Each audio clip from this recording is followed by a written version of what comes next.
everyone, and welcome to the Asher Marketing Podcast. I'm Anthony Giuliano, and my guest this week is Chelsea Boulrisse with Grow Wabash County. Hi, Chelsea. Hi, Anthony. How are you? I'm good. Did I get your last name right? You definitely did. It's a tricky one, but you nailed it. We were moments away from catastrophe. Moments away. No idea how to pronounce it until you corrected me moments ago, so thank you for that.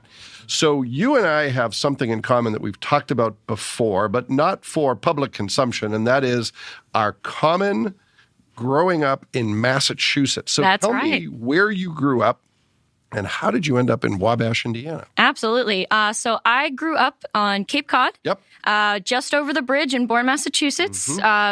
Lived there since I was about 3 years old. So grew up there rooting for the Red Sox, the New England Patriots, the Celtics, all that good stuff. I went to college at Roger Williams University in Bristol, Rhode Island, again, New England. And after graduation, I wanted to start my journalism degree. I had a journalism degree and I wanted to start my career. I wanted a full-time gig, not just side hustles. So I applied for jobs with reckless abandon, and one of the ones that ended up offering to me was the Wabash Plain Dealer in Wabash, Indiana, right here in Northeast Indiana. And kind of did the math, kind of thought about some stuff, and ultimately I decided I'd never been to the Midwest before, and I thought, now's as good a time as any. I can always come back home. So a week after I graduated college, I packed up my car and my dad's truck and moved out to Wabash, Indiana, which is where I still am today. Wow. So did you do that on your own? Yes. Okay. Wow. And did you know anyone in Wabash, Indiana? I knew absolutely no one. The only one I semi-knew was my editor, Eric, who had hired me, and even that was very, very basic. So I didn't know anyone. No one in my family has ever lived off of New England. So we moved out here. I moved out here and just started my journalism career. Wow. So you and I, very similar, except you're way more brave than me because I did it when I was 24. Same story, had no real idea where I was going, but I came here with someone who was from Indiana. So it was like, okay, I have a little bit of a safety net. But I tell people, I'm curious to hear what your experience was because I told people then, and I think I believed it then, but I certainly believe it now, that even if I had failed, it would have been the best thing I ever did, just to try something different. Same for you? Absolutely. I gave myself a year. I said I couldn't chicken out for a year. I had a year lease in my apartment, and if after a year I hated it, I could hightail it back to Massachusetts, stay at home for a little while. But there's something about Indiana, and I'm sure you've noticed this as well, especially Northeast Indiana. There's something special that sticks with you. Even if I had left, I think I would have still thought a lot about Wabash in Northeast Indiana. So ultimately, it kind of stuck with me, and I stuck around. Yeah, well, what I like about it is, and I always sum it up in a word, the word to me is accessibility. Yes. I can get places faster. Work now is literally 4 minutes away from my home. I can get to people more easily. There's 2 degrees of separation, and I'm sure in Wabash, maybe it's 1.5. Oh, yeah. Yeah.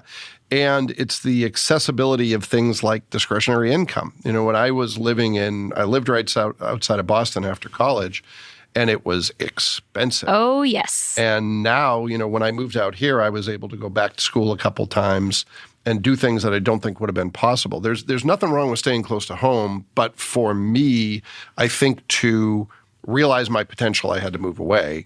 And there's a lot of things I like about this part of the world, but I think it's that accessibility that's made it a good experience for me. Absolutely. And I always say it was probably easier for someone from the New England, Boston area to move to Indiana than vice versa, because people out here are so welcoming, especially in journalism. Everyone wanted to talk to the new reporter. So it was very easy to get connected with those important people, the superintendents, the city councilmen, where in a different state, a different area, it might be a little bit tougher to reach those people. But in Indiana, you say hi to the mayor at lunch. And, it's that accessibility, again, that helps you really get enmeshed in the community. So it was really easy to get connected. Yeah, and it's funny that you use that example because the analogy that I always use is I tell people, it's not because I'm anyone special. I think he does this for everyone. But there have been multiple occasions when I've been going to a restaurant or to somewhere like the Memorial Coliseum in Fort Wayne, and the mayor has opened the door for me. Yeah. Just because that's kind of who he is. In Boston, there were people whose full-time job was to keep people like me away from them. Yeah. So it's just a very different approach to that. So, all right. So you grow up on Cape Cod. You go to Roger Williams. You're thinking journalism is what you want to do. What inspired that? What got you into that career path initially? I love stories. I was a nosy kid growing up. I learned French so that I could figure out what my parents were saying because they would speak French when they wanted to keep secrets. I was a nosy kid. So I wanted to know people's stories, and I wanted to be that person that had the insight or had the inside scoop. I just wanted to be that person. And I thought, like many people in journalism, I thought stories can change the world, and they do. Yeah. So I wanted to be a part of that. I wanted to be a part of those change-making stories and just knowing more people and things and experiences that maybe I wouldn't have otherwise. Okay, so were your parents from France, or did no, just fluent in French? So my family grew up in northern Maine. My mom, Acadian French. She crossed a bridge and you were in Canada, up in the Aroostook County area. So French was as much a part of the life as English. So when I was growing up, learned a little bit of French every now and then I studied it in college. All right. Okay. So you want to help people tell their stories or tell stories. Journalism is an entree onto that.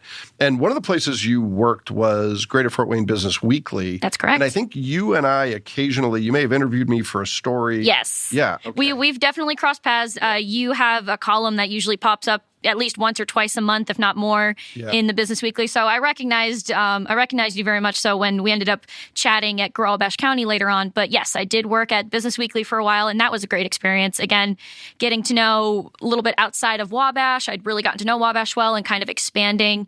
And I think it really just helped me get into that business mindset, starting to think about those things, which I think ultimately helped me when I transitioned into my role at Wabash County. Okay, so when you're at, I'm going to take it back a step. So when you're at the Plain Dealer, which by the way is a great name for yes. paper. So you're at the Wabash Plain Dealer. Yeah. What do you have a specific area that you're covering? Is it business? Is it local? Is it sports? Is it a combination of things? So there were 3 people in our office, so we kind of did a little bit of everything. Yeah. I did specialize in a lot of the education stuff. I did cover a lot of the school board things, but really anything and everything went. I remember I'd been here 3 or 4 months, and it was during the Wabash County 4-H Fair in 2016, and my editor called me and said, "Hey, a truck full of pigs just rolled over by Brandt's Harley-Davidson.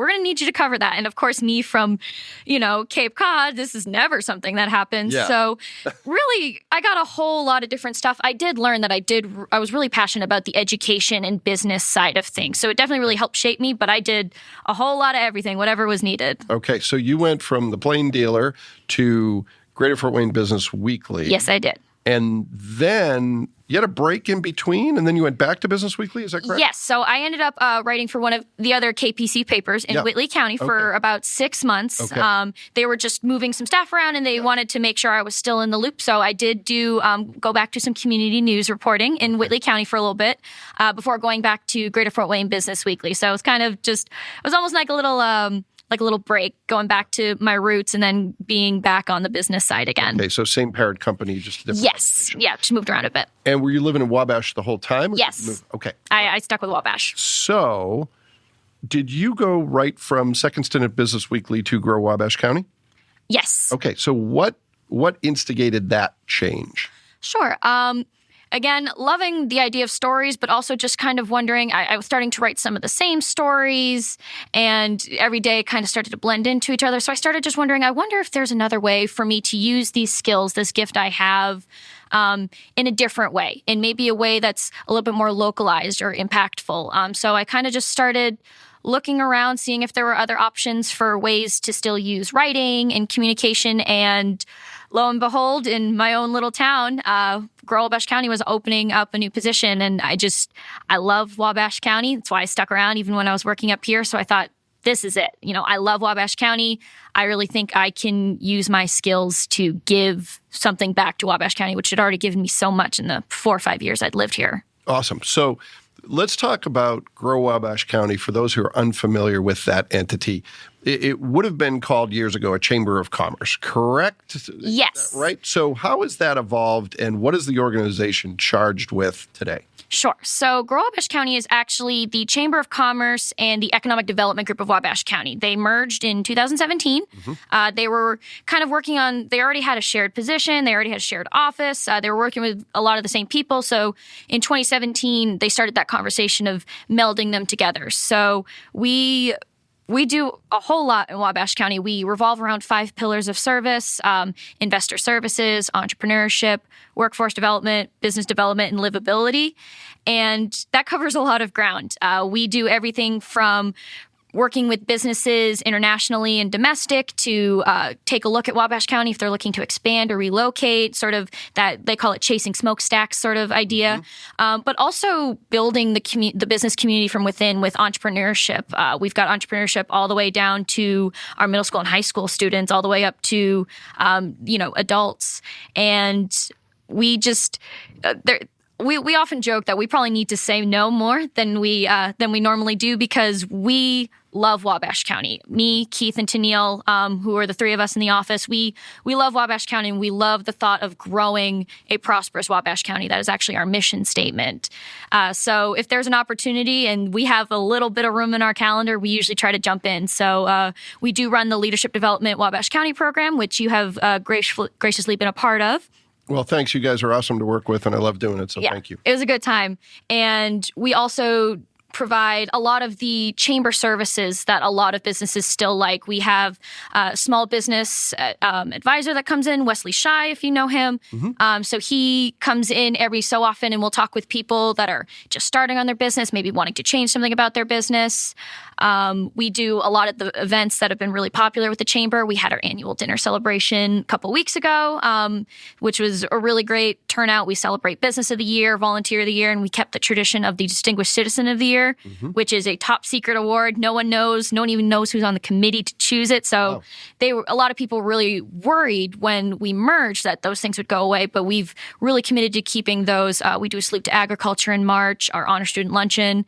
So we really do a whole lot of things just to promote Wabash County to business outside of the region, but also elevating those businesses within Wabash County to be as best as they can. Okay, so again, you're part of a small staff. Yes. As you seem to have been throughout most of your career. Yes. So what is your role at Grow Wabash County? You've alluded to some of it, but tell us your title and what that actually looks like in real life. Sure. So I am the project manager for marketing and events.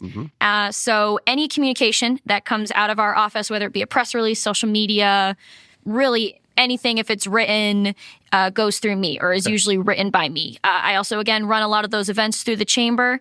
But as a project manager in a 3-person office, a lot of other stuff kind of comes my way. Hey, can you sit on this committee or this meeting? So project manager is a pretty catch-all name, and I get a little bit of everything, which is nice. All right. And you're also kind of living the mission, and correct me if I'm wrong, but you're involved in a Young Leaders Program? Yes. That is a product of Grow Wabash County. Do I have that right? Yes. So it's called the Young Professionals of Wabash County, and it is an umbrella sort of underneath the umbrella of Grow Wabash County, and it's basically what it sounds like. I know when I personally moved here, didn't know anyone. I thought I was the only one here that was age 21 or older, or in that age range. I just didn't know many people my age, and it was really tough to connect. So we started creating that network, inviting people from all the different places, because we know we're out there, and giving them a space to connect with each other. We'll do social events, just meetups for coffee or after work. We'll do educational events, things that we call Adulting 101, things like how to buy a home or how to do your taxes or why it's important to start saving for retirement now. And we also do a lot of service stuff as well. We work with Blessings in a Backpack, Wabash County United Fund. We actually have an event tomorrow with the Babe of Wabash County. Okay. So our thought process behind the Young Professionals is a big thing in Wabash County that we've been talking a lot about, and it's a regional thing, is population growth. Yep. So our thought is if we get these young professionals connected, they're less likely to leave if they have all these things like, I can't leave, I'm super involved with Babe of Wabash County, or I can't leave, I've made all these friends. So we're trying to make it easier for people to want to stay here instead of staying for a year, going back to the familiar, making it giving them a network to rely on. Yeah, well, I think that's critically important. A lot of people think, a job is enough of a hook to keep people in one place. And if we found out anything in the last few months, it's absolutely not. Yeah, people are pretty mobile if they don't have an incentive to stay in a community. And it's ultimately people that connect people to a community one way or the other. Absolutely. So tell me, you just finished some really big stuff, but what are you looking forward to? What are some of the things on the horizon that are taken up your headspace, that are taking up your calendar, that are keeping you up at night, that are getting you excited, maybe all of those things? Yes, absolutely. Going back to the population growth, this has been an 18-month process. Wabash County with the Community Foundation and a lot of community and municipal partners have been working on the Imagine 185 initiative, which is basically finding out the reasons why our population has been declining since 1978, 1980. Our population has been declining in Wabash County, and finding the reasons why people have left and how we can have people not only come to Wabash County, attract that talent, but retaining that talent. The young families, the young professionals that are just starting out, the entrepreneurs. So we have been, for the last 18 months, even despite the pandemic, been collecting feedback, meeting with stakeholders to get their ideas. We even talked to an elementary school class in Manchester about what they wanted to see when they grew up in Wabash County. And we've put all those ideas together into a comprehensive countywide strategic plan, which is a once-in-a-generation thing. So basically, this plan will be adopted by the county, and it's sort of an understanding of moving forward, all of us are moving in one direction to how can we help grow Wabash County, how we can make it prosper, how we can make it the place for people who want to live, and sort of the example of small town America. So that's been on the horizon. We've got a solid draft of the plan, and now it's kind of rolling it out a little bit more, talking with those key stakeholders to make sure that they are bought in. So we're really excited about that. And then on the other end, because we never like a little downtime, we've been working a lot on workforce development, especially right now with the demand for workers. We have been rolling out workforce training classes and CNC and welding and all those things that our businesses and companies are saying, we need these people. If you can get these people trained, we will hire them. So, and I have to give props to Tennille in our office for that. She has been the absolute champion rock star for this.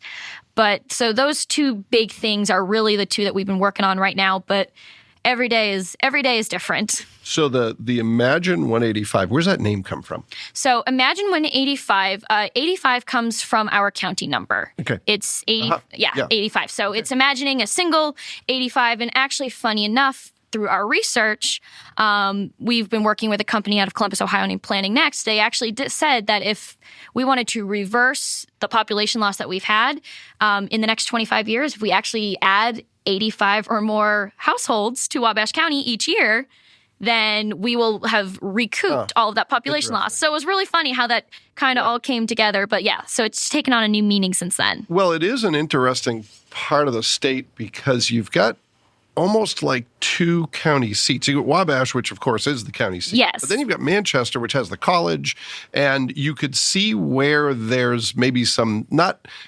contentious, but division where, you know, there's things that people are proud about in their own communities, which kind of keeps them separate. Is that a real thing? Do you see those challenges with a county that has multiple things going on all at once? Actually, not really. We've actually had some incredible support from Adam Penrod, who's the town manager, and the whole town of North Manchester community has really bought into it.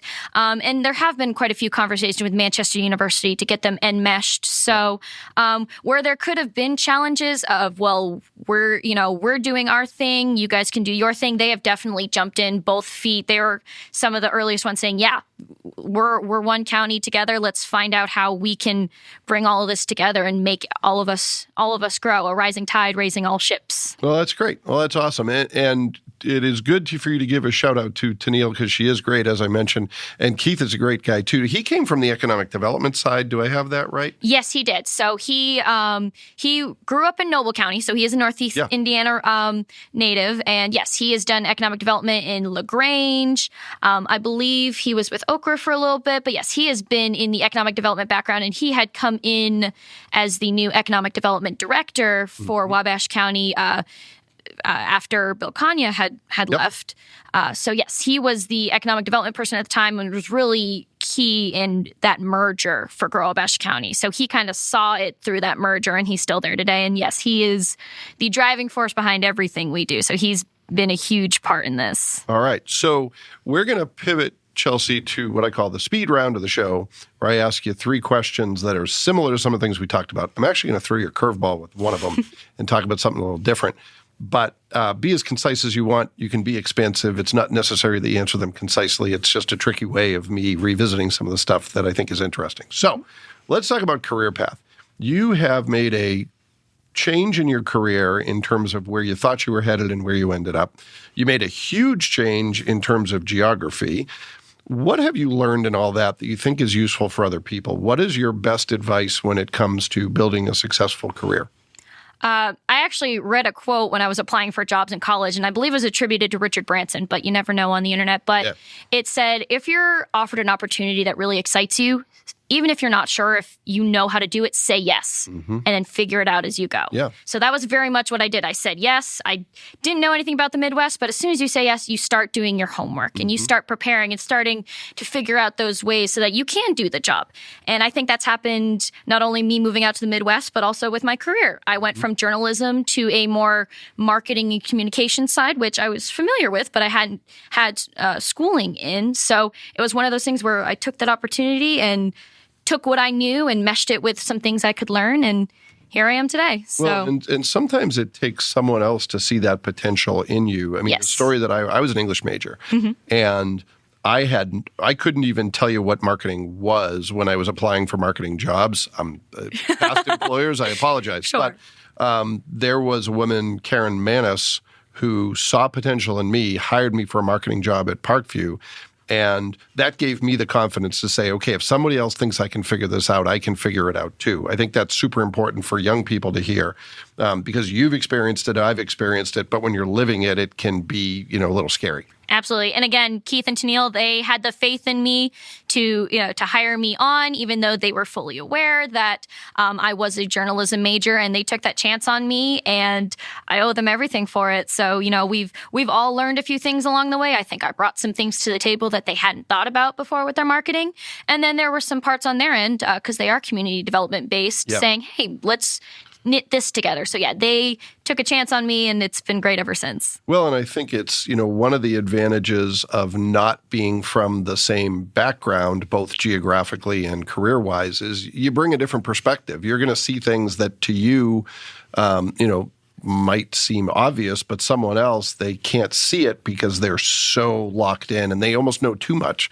And sometimes being from the outside helps you see things in a different way that really are helpful to those who've been doing it their whole lives. Absolutely. Absolutely. I know Tennille is from Wabash County and Keith is from Northeast Indiana. So there's some things for them that they've taken for granted or they've grown up with. And for me, it's like, well, this is pretty cool. Let's talk about this. And it's like, oh, that? Well, I've known that forever. So it absolutely helps to have those different perspectives and viewpoints. Yeah. All right. So second quick question. Grow Wabash County, if you had to sum it up concisely, how would you describe the organization?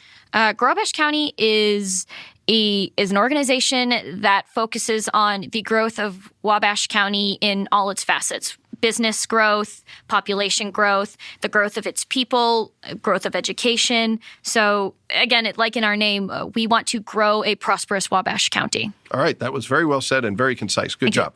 You've done such a good job that I'm actually going to ask you two more questions. All right. Here comes the first curveball.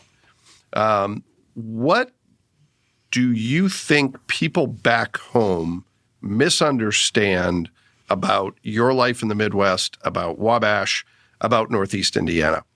What are some of the misconceptions that exist? And here's your chance to clear those up. Absolutely. So misconceptions from some of my friends back east. First of all, they didn't know where Indiana was, and they thought it was only just corn. Yeah. Some were shocked that I had cable out here. So a lot of them really thought it was just the middle of nowhere flyover state. So I can confirm that I am very well connected. We have everything. One question I get, though, from a lot of Midwesterners and a lot of people when I meet is, well, where's your accent? So not all of us have an accent. Sometimes you get me really excited. You're talking about Nomagasiapa. We'll talk about it. But yeah. I have the same issue. You get me 3 beers in. Exactly. Get me around people get with me an mad, accent, yes. And it comes out. Yeah. But otherwise, well, dialect is camouflage. Right? Absolutely. We have to, blend in with the Hoosiers. Absolutely. Otherwise, we'd get thrown out. That's another question I get a lot is, what's a Hoosier? And still figuring that one out, but, I don't think people who have lived here all their lives know what a Hoosier is. Nick, do you know what a Hoosier is? Yeah, what is a Hoosier, Nick? Podcast Nick has no idea. Podcast Nick, okay. All right, so here's the bonus question. you are obviously an advocate for Wabash County. You're living it. You live there. You're involved in the Young Professionals Network. What are some of the things that people should do if they were going to spend a day, a weekend in Wabash County? What are some of the highlights? Oh, man. You definitely got to go down to the riverfront, even if it's for a walk, a bike ride, or if you want to hit a canoe, you ride a canoe down the river. You got to love it there. It's within walking distance of downtown. You can dock your canoe and go downtown. I personally love the Eagles Theater. It was recently redone, recently reopened. It's been around for over a century. I actually have a really close connection with that because when I was first here and didn't know anyone, I went to a lot of movies at the Eagles. Didn't really know how to get to Huntington yet. So definitely the Eagles Theater. And when I'm going for coffee, it's absolutely Modoc's.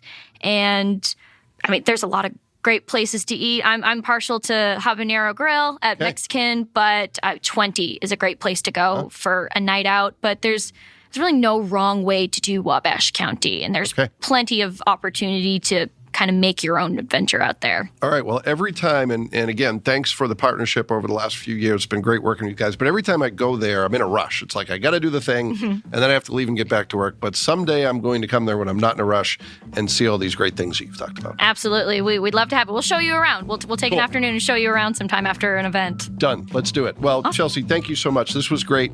I really appreciate you coming this way to be with us, and I appreciate everyone who took the opportunity to listen to this episode. We will be back next week with another great guest, and we hope you'll join us then.